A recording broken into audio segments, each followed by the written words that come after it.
하나님 말씀은 디모데후서 4장 5절에서 8절까지 말씀을 다 같이 한 목소리로 함께 합독으로 읽습니다. 함께 합니다. 그러나 너는 모든 일에 신중하여 고난을 받으며 전도자의 일을 하며 내 직무를 다하라. 전제와 같이 내가 벌써 부어지고 나의 떠날 시각이 가까웠도다. 나는 선한 싸움을 싸우고 나의 달려갈 길을 마치고 믿음을 지켰으니 이제 후로는 나를 위하여 그의 면류관이 예비되었으므로 주곧 의로우신 재판장이 그날에 내게 주실 것이며 내게만 아니라 주의 나타나심을 사모하는 모든 자에게니라. 아멘. 자리에 앉겠습니다. 오늘 말씀의 제목은 아름다운 결산에 대한 말씀입니다. 이제 우리는 한 해의 결산을 앞두고 있습니다. 한 해의 출발이 있었기에 반드시 결산의 날도 있습니다. 꽃도 피었다가 지는 날이 있습니다. 사람도 태어난 날이 있기 때문에 반드시 죽음의 날도 있는 것입니다. 권사님 앉으세요. 권사님 앉으세요. 네. 삶이 시작됩니다. 어린아이가 태어날 때 응애 하며 시작합니다. 근데 나중에 힘이 다 빠져서 세상을 떠날 날도 오는 거예요. 그러므로 지혜로운 성도는 인생이 끝이 있음을 알고 준비를 잘 할 줄 아는 사람입니다. 대부분의 후회하는 분들을 보면 주어진 인생을 잘못 살았다는 것을 알았을 때입니다. 그러나 다시 수정할 수 있는 기회가 없다는 겁니다. 인생은 출발도 중요합니다. 과정도 중요합니다. 그러나 더 중요한 것은 아름다운 결산입니다. 시작은 참 좋았어요. 결과가 좋지 않다면 불행한 일입니다. 시작은 참 잘했어요. 근데 끝이 안 좋아요. 여러분, 학생이 평소에 공부를 잘했다 해도 시험을 잘못 치렀다면 아무 소용이 없어요. 달리기 선수가 출발을 잘했더라도 결과가 좋지 않으면 승자가 될 수가 없습니다. 오늘 말씀에서 바울은요, 자신의 인생을 한 경주자에 비유합니다. 마지막 인생 코스에서 승리했음을 보고하는 내용입니다. 바울은요, 인생을 낭비하지 않았음을 말하고 있습니다. 바울은 이렇게 고백하고 있습니다. 함께 고백을 읽어볼까요? 함께 읽습니다. 내가 떠날 기약이 가까이 왔다. 내가 선한 싸움을 다 싸우고 나의 달려갈 길을 마치고 믿음을 지켰으니 이제 나를 위해서 하나님의 의의 면류관을 준비하시고 계시는데 이것은 나뿐만 아니라 믿음을 지킨 사람 모두에게 주실 하나님의 상급이라. 아멘. 말씀하고 있어요. 여러분, 바울이 인생의 마지막 결산 지점에서 하는 후회가 아닙니다. 면류관을 기다리는 아름다운 모습을 바라보고 있습니다. 여러분, 바울은요, 인생의 노년이 늙어가는 것이 아니라 잘 익어가는 포도주와 같다. 뭐 노래도 있잖아요. 늙어가는 게 아니라 익어가는 것이다. 여러분, 인생의 결산 때도 이렇게 준비된 아름다운 결산이 이루어지기를 축복합니다. 바울은 인생의 결산을 다음과 같이 말씀하고 있어요. 첫 번째는요, 바울은 인생의 결산의 때가 있음을 알았습니다. 아, 내 인생에도 결산의 때가 오는구나. 이걸 알았어요. 만사의 때가 있습니다. 학생은 공부할 때가 있어요. 성도는 봉사하고 기도하고 충성할 때가 있습니다.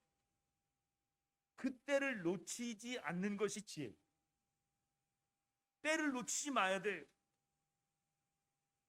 여러분, 바울처럼 반드시 인생의 결산의 날이 있다는 사실을 깨달으시기 바랍니다.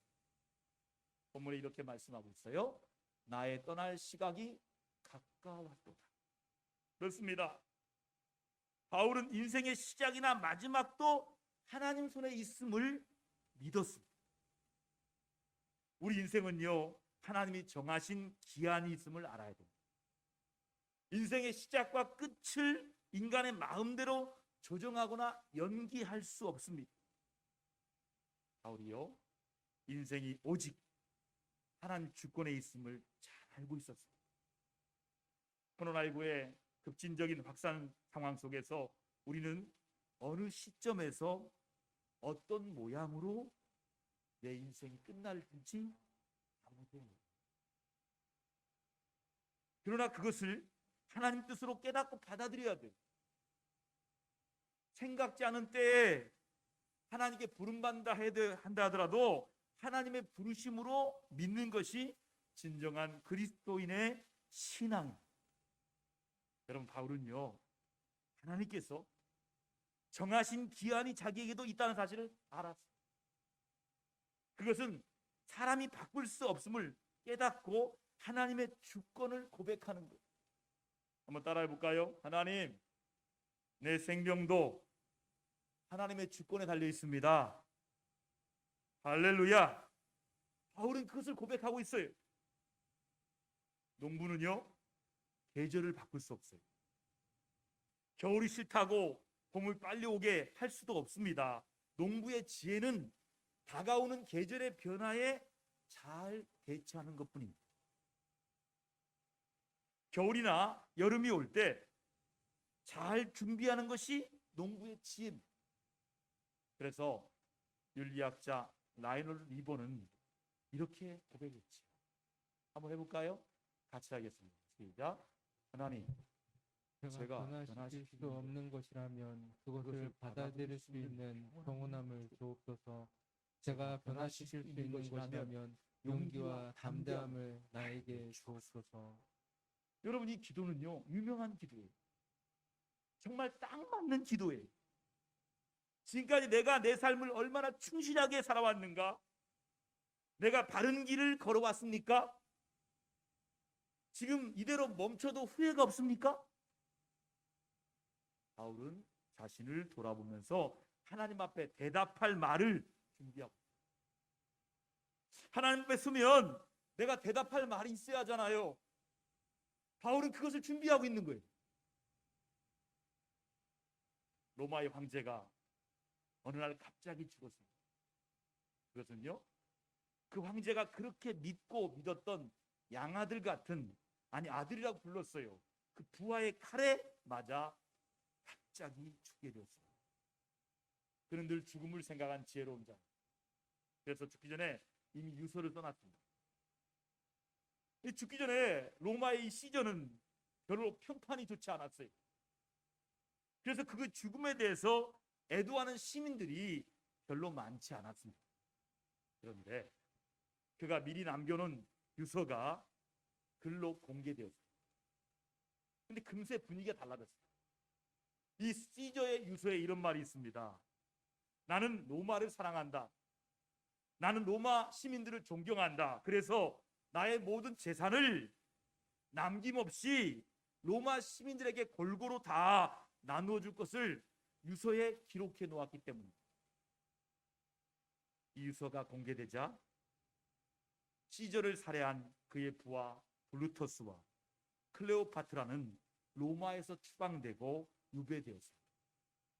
그리고 로마 시저의 장례식은 온 시민들이 슬퍼하는 가운데 성대하게 치러지게 됩니다.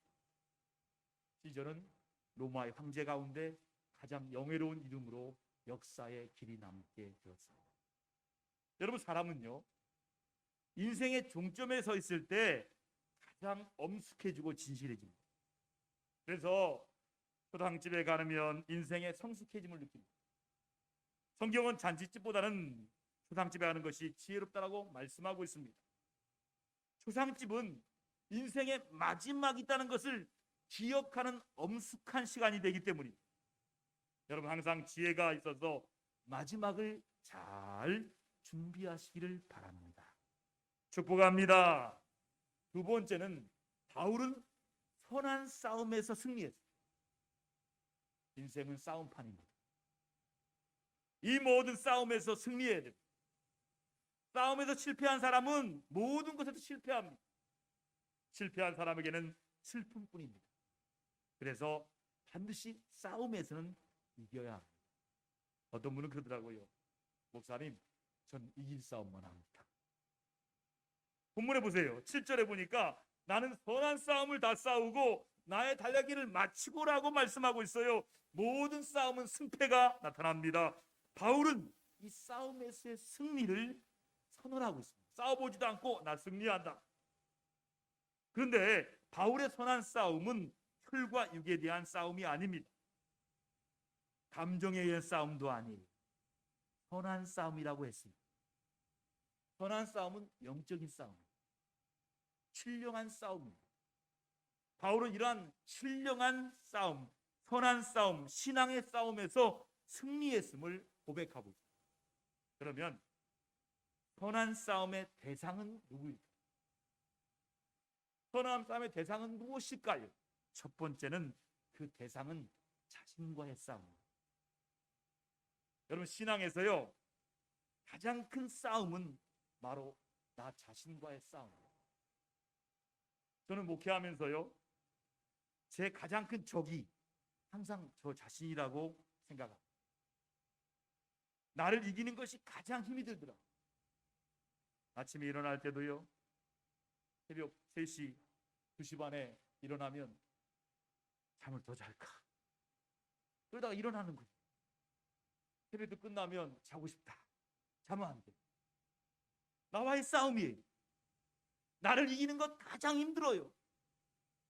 여러분, 성경에서 넘어진 사람 중에서 자신과의 싸움에서 실패한 사람들이 있어요.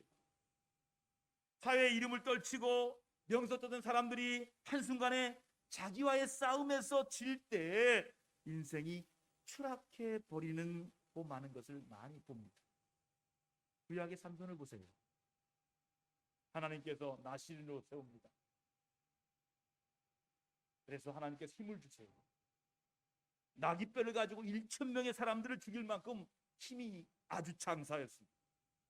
그러나 나실인의 약속을 지키지 않는 삼손은 금방 넘어지기 쉬웠어요. 정작 연약한 여인의 무릎 위에서 비참하게 인생을 마치는 것을 봅니다. 신앙은 무엇보다도 나 자신과의 싸움입니다. 그래서 바울은 말합니다. 나는 날마다 죽노라. 이렇게 말했어요. 나는 날마다 죽노라. 절망과 분노 그리고 육신의 소욕과 항상 싸워서 승리하시기를 축복합니다. 두 번째 싸움의 대상은 환경입니다. 환경과 싸우는 거예요. 사람은 주어진 환경을 무시할 수가 없어요. 사람이 보고 듣고 느끼고 만나는 사람들로부터 알게 모르게 내가 영향을 받기 때문이에요. 신앙 좋은 사람, 긍정적인 사람과 사귐을 갖다 보면 나도 모르게 내가 좋은 믿음이 전염이 됩니다.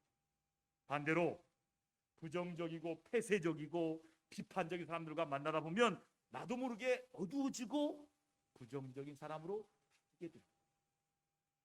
하나님은요 아브라함을 축복하실 때 먼저 고향을 떠나게 하죠. 갈대아 우르 땅은 우상 딴지도 찾으셨어요. 아브라함이 눈을 떠보면 우상밖에 보이지 않았어요. 그래서 그 땅을 떠나라고 말씀하셨어요. 환경을 정리하라고 말씀하신 거예요. 모세를 부르실 때도 내가 선 땅은 거룩한 곳이라 내 발에 신을 벗어나라고 말씀하셨어요. 오늘 우리에게도 주님은 똑같이 말씀했어요. 여러분이 머물고 있는 자리가 축복의 자리가 아니면 박차고 일어나서 정리해야 합니다. 죄악의 자리라면 그 환경을 털고 일어나야 합니다. 하나님은 아담을 향해 말합니다. 내가 어디 있느냐? 내가 어디 있느냐? 물으셔요. 이 물음은 하나님은 지금도 여러분이 머물고 있는 현 주소를 묻고 계시는 물음이에요. 여러분이 서 있는 환경과의 싸움에서 승리자가 다 되시기를 축복합니다. 마지막의 싸움의 대상은 악한 영들이에요. 에베소 6장에 보니까 이렇게 말씀해요. 같이 읽습니다. 시작. 우리의 싸움은 혈과 육이 아니라 하늘에 있는 악한 영들과의 싸움이다. 우리 싸움이 뭐라고요? 악한 영들과의 싸움이다. 그렇습니다. 악한 영들은 여러 모양으로 하나님과의 교제를 끊어놓습니다. 인간관계를 파괴시켜버립니다. 에덴성에 들어가서 아담의 축복을 파괴한 것이 바로 악한 영 사탄입니다. 악한 영은 마음속에 들어와서 평안을 파괴해요. 여러분 삶의 환경에 들어와서 은혜를 파괴합니다. 바울은요, 이런 영적 싸움에서 승리를 거듭합니다. 여러분도 이런 영적 싸움에서 승리자가 되시기를 축복합니다. 독일에 가면 목사님에 대한 존경심이 대단한 나라가 독일입니다. 1년에 한 10명 이하의 목사가 안수를 받아요. 그리고 그 목사를 나라가 인정합니다. 나라가 다 책임져 줍니다. 그리고 목사님은 한 동네와 한 도시에 존경받는 영적 지도자입니다. 그런데 독일의 어느 마을에 목사님이 계셨습니다. 존경받는 분이에요. 그런데 하루는 순회 전도자가 그 마을을 방문해서 그 목사님 만나서 함께 이야기하고, 목사님 저랑 같이 신방 갑시다. 신방 갑니다. 그래서 목사님은 누구를 갈까 하다가 마음에 남는 분은 정신질환을 앓고 있는 한 자매를 함께 신방을 갔어요. 그때 순회 전도자가 그 목사님에게 신방 갔다 와서 충고합니다. 목회 잘하실, 목회 똑바로 하세요.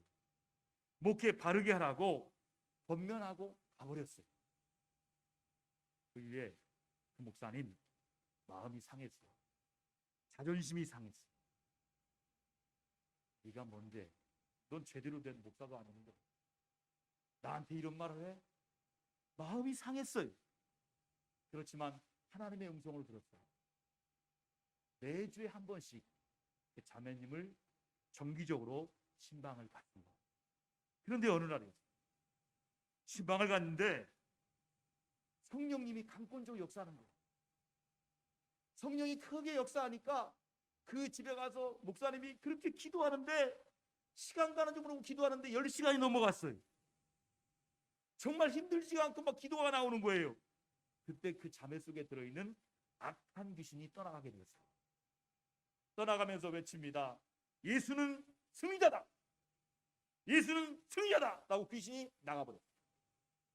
이렇게 영적 싸움에서 승리하게 되었습니다. 그렇습니다.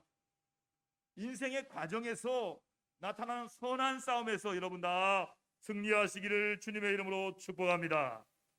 마지막 세 번째는 바울은요, 최후의 승리를 한 사람이었어요. 마지막 승리가 진정한 승리입니다. 마지막 축복이 진정한 축복입니다. 본문은 말합니다. 나의 달려갈 길을 마치고 믿음을 지켰으니라고 말씀하고 있어요. 여기서 말하는 달려갈 길은 경기장에 정해진 코스를 말합니다. 하나님은 각 사람마다 달려갈 코스를 정하고 계십니다. 너의 코스는 이렇다. 네 코스는 이거야. 달려갈 길을 정해 주십니다. 이것은요, 바로 우리 각자에게 맡겨진 이 땅에서의 사명자의 길, 사명자의 코스입니다. 복음을 전하는 길입니다. 영원한 하늘의 생명을 전하는 길입니다. 예수 그리스도의 십자가만 바라보고 달려가는 길입니다. 이 길을 바울은 다 완성했다라고 고백하고 있습니다. 여기서 마쳤다는 말을 찾아보니까요, 예수님이 십자가 위에서 마지막으로 내가 다 이루었다, 이 말과 같은 의미의 말씀입니다. 바울은 오늘 나의 달려갈 길을 다 마쳤다라고 하는 말은 하나님이 자기에게 맡겨졌던 인생의 코스에서 사명과 책임을 완성했다는 고백입니다. 하나님이 바울에게 맡겨진 이 땅의 사명을 유감없이 완성했다는 고백입니다. 이 얼마나 아름다운 결단인가를 우리가 알아야 합니다. 바울은 최선을 다해서 신앙의 길을 달려왔기에 후회가 없습니다. 인생의 결승점에 선 바울은 하나님이 예비해 놓으신 의의 면류관, 생명의 면류관을 자기가 기다리는 그 면류관이 있다라고 하면서 설레이는 마음으로 고백하고 있는 거예요. 저 인생 끝에 나를 위한 면류관이, 나를 위한 상급이 나를 기다리고 있다라고 고백하고 있는 거예요. 한 해 마지막 날 결산을 눈앞에 둔 여러분은 어떤 모습인가를 깊이 생각해 보시기 바랍니다. 이 시간 나의 인생을 결산할 때 후회인지 설렘인지 한 해를 잘 마무리하면서 깊이 생각해 보아야 합니다. 어떤 성도님이요, 돌아가실 때 껄 했다고 합니다. 예수님을 더 잘 믿을 걸, 봉사를 좀 더 잘할 걸, 기도를 더 열심히 할 걸, 충성을 더 할 걸, 껄 하면서 후회하면서 인생을 마쳤대요. 우리는 남은 인생의 코스를 어떻게 달려가야 바른 것인가를 자신에게 한번 솔직하게 물어봐야 돼요. 그것은 최선을 다하는 거예요. 하나님은 지금 나에게 묻고 계십니다. 내가 최선을 다해 달려왔는가? 최선을 다해 충성했는가? 지금 물어보셔요. 저는 설교를 준비할 때마다 이런 생각을 합니다. 오늘 이 설교가 내가 하는 마지막 설교라고 그 심정으로 설교하라고 노력합니다. 그때 하나님 앞에 후회가 없는 설교가 되기 때문입니다. 최선을 다해서 하나님이 정해주신 코스에서 인생의 길을 달려가기를 축복합니다. 2000년 시드니 올림픽 여자 다이빙에서 우승한 미국의 로라 윌킨슨의 이야기가 있습니다. 영상을 잠깐 보도록 하겠습니다. Her family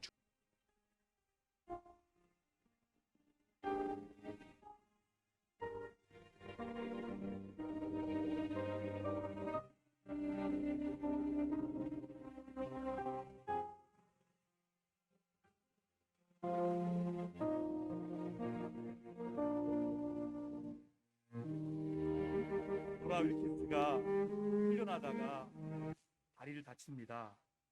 골절상을 입었어요. 7주간 병원 치료를 받아야 돼요. 코치가 말합니다. 윌킨스, 이번에는 안 돼. 올림픽 출전 불가야 라고 선언했습니다. 그러나 그녀는 하루에 수십 번씩 성경 구절을 묵상하며 힘과 용기를 얻었습니다. 그 말씀은 바로 빌립보서 4장 13절 말씀입니다. 같이 한번 외쳐볼까요?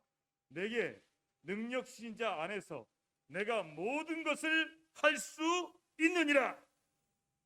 내게 능력 주신 자 안에서 내가 모든 것을 할 수 있느니라. 이렇게 계속 묵상합니다. 이 말씀을 붙들고 용기를 냅니다.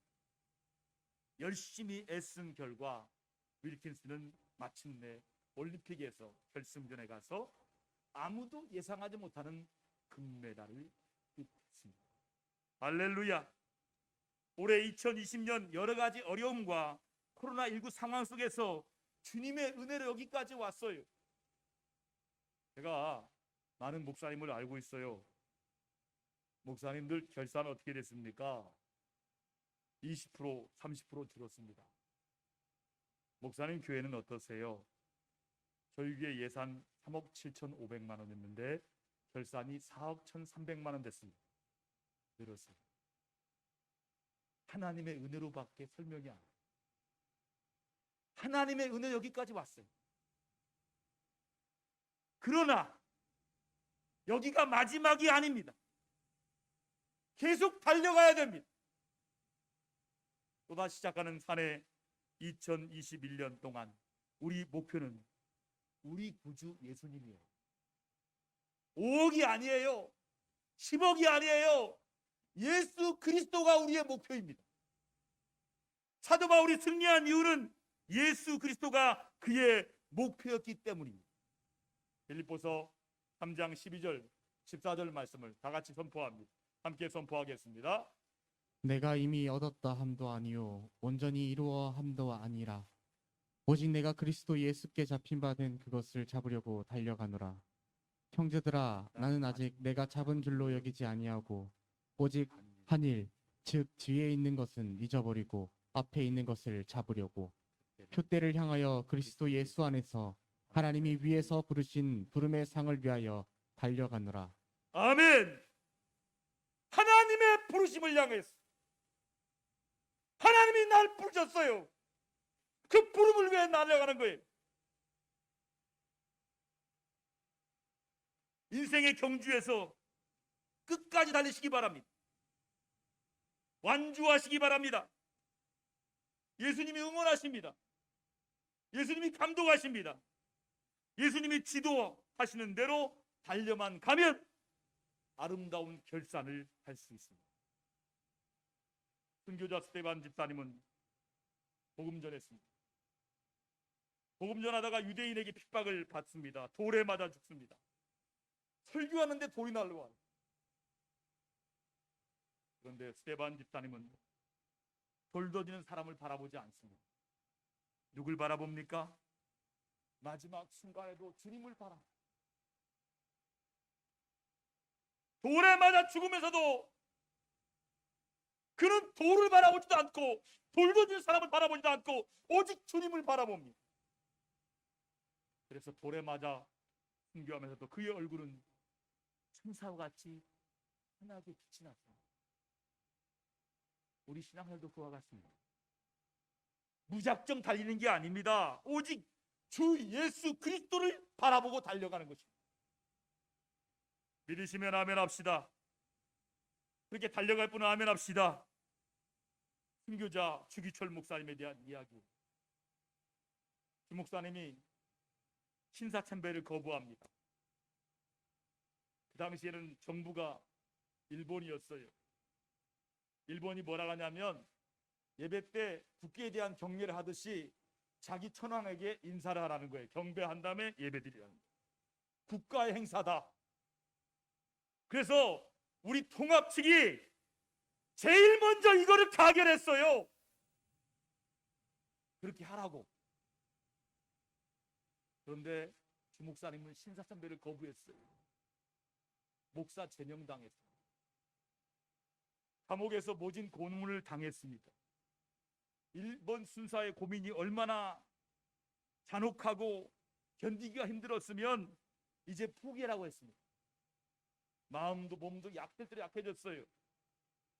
이 사실을 듣고 알고 있는 주 목사님의 사모님은 뚝배기를 펄펄펄 끓여서 맨손으로 들고 갑니다. 감옥에 면회를 왔어요. 뚝배기가 너무 뜨거워서 주 목사님의 사모님은 온통 화상을 입었어요.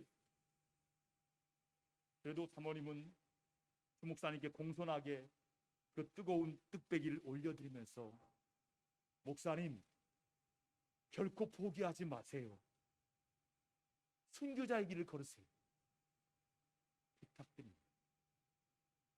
결국 주 목사님은 목판을 걸어가면서 신사참배를 거절하고 감옥 속에서 순교당하셨습니다. 그의 손자가 주한장로교의 담임 목사님이었습니다. 순교자의 가정입니다.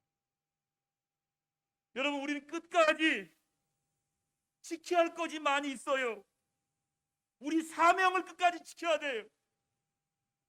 마음을 끝까지 지켜야 돼요. 믿음도 끝까지 지켜야 돼요. 가정과 교회도 끝까지 지켜야 돼요. 이렇게 끝까지 지킨 사람에게는 의의 면류관이 예비되었노라.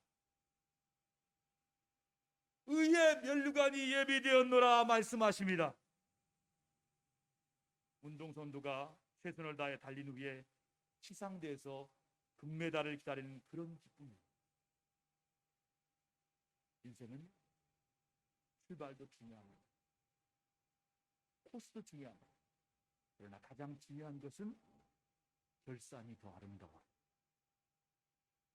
후회 없는 삶을 살아온 바울 앞에는요, 상급만 기다리고 있습니다. 상급만 기다리고 있습니다. 2020년 올 한 해도 이젠 다 저물어 가고 있습니다. 여러분에게도 인생의 결산의 날이 다가올 것입니다. 그날에 오늘 말씀의 바울처럼 후회가 아닌 아름다운 결산으로 하나님께 영광 올리시기를 주님의 이름으로 축복합니다. 기도하겠습니다. 하나님, 우리 인생의 결산의 날이 다가오고 있는데 우리 바울처럼 후회 없는 삶을 살아서 면류관을 기대하고 상급을 기대하는 아름다운 결산을 준비하는 성도들 다 되게 해 주시옵소서. 예수님의 이름으로 기도